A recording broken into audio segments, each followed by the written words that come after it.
Welcome to CCS 593 Week 4 presentation on Gloria Evangelica Anzaldua. Here's a little overview of how I am taking Anzaldua's weekly reading for Carencia. An introduction, I wanted to provide a brief description of what Carencia is. It's a sense of rootedness or attachment to place. Through Anzaldua's work, we can use Chicana feminism, and that's through lived intersectional feminist resistance, through race, culture, gender, and spirituality. I also wanted to talk about Querencia, and I wanted to include this image of family because Querencia builds community and emphasizes the importance of family. Here in this image, you can see that everyone's working together to bring a meal, to just have community, to talk.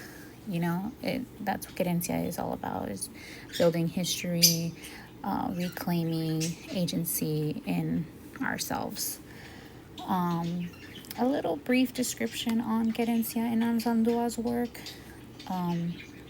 Chicana feminism challenges sexism and racism, as we all know. She used mestiza consciousness to, cross boundaries in language, spirituality, and in borderlands. Querencia is a place of safety, strength, authenticity, rooted in embodied in belonging. I have provided these two images of God or Christ, Jesus, carrying the cross, because it's a cross that you can take that as a form of Querencia. Like, we all have a cross to bear, just like the nopal on the frente. We carry that nopal in the frente regardless of what you look like, whether you are darker toned or not. If you are Chicana, Chicano, Hispanic, Latino, you are carrying that cactus everywhere you go. Just like Anzaldua's work, you're carrying the border everywhere you go. Even if you were born here, you're still considered go back to your country or an illegal immigrant. Just like Jesus carries that burden of the cross with him, we will always carry the burden of the, cactus or the borders everywhere we go. That was my little take and example of Querencia. I wanted to provide this quote: "I will no longer be made to feel ashamed of existing. I will have my voice, Indian, Spanish, white. I will have my serpent's tongue, my woman's voice, my sexual voice, my poet's voice."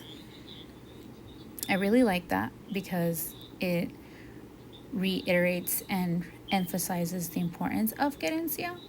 Even though Anzaldua doesn't necessarily mention Querencia in her work, she embodies it. She is taking this form of Querencia and is using her voice that she learned through the university. She knew that she had to get educated in order to have a strong say in things, and of course she did. So I wanted to provide that quote as a sense of Anzaldua's Querencia in her work. She provides a lot of literary imagery, sensory description of borderlands such as land, language, and culture. An example of this is ashamed of existing until she claims her serpent's tongue, again related to the quote. She's like going to embody the bilingual, multicultural voice that she carries. Like, yes, I am Hispanic, Mexican, Chicana. I am also in the United States. I am multicultural. I will, reclaim all of that.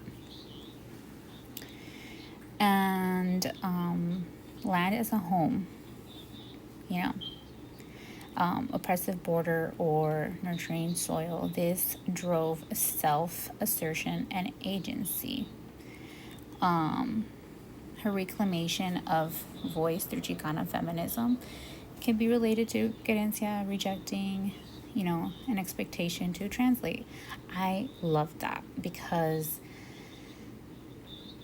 in working in customer service, you're always expected to be the translator, but it's not part of my job description. So I reject to be expected to translate in Spanish just because I will not be used as a translator if I'm not being paid to translate, and to be taken advantage by my employer if they need that accommodation. I feel bad for the person that requires the Spanish speaking, but it is not my job to provide that. It is their job to provide that. And if they're paying people extra to be translators, then that's a given thing. But if you're not, then you don't need to expose yourself to that. I wanted to provide this last slide as stages of querencia, the way that I took it. It starts with understanding, and that's understanding everyone, where they're coming from, and why that's their form of querencia. And then it builds oral history, it builds community, it builds so much strength within the Chicana and Chicano feminism educational system, and it helps grow. It's creating more growth and communication for future generations. It's an important thing to explore because it allows everyone, every generation, the older generation, mid-generation, the young generation, to be open to talking, to share lived experiences, to finally heal wounds that need to be healed.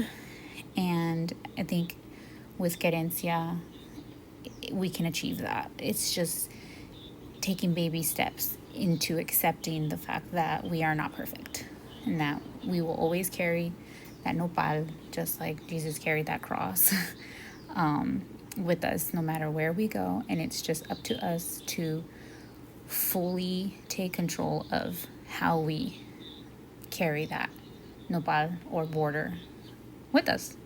We carry it with class, we carry it through our education, we carry it through our history and continued growth within our community.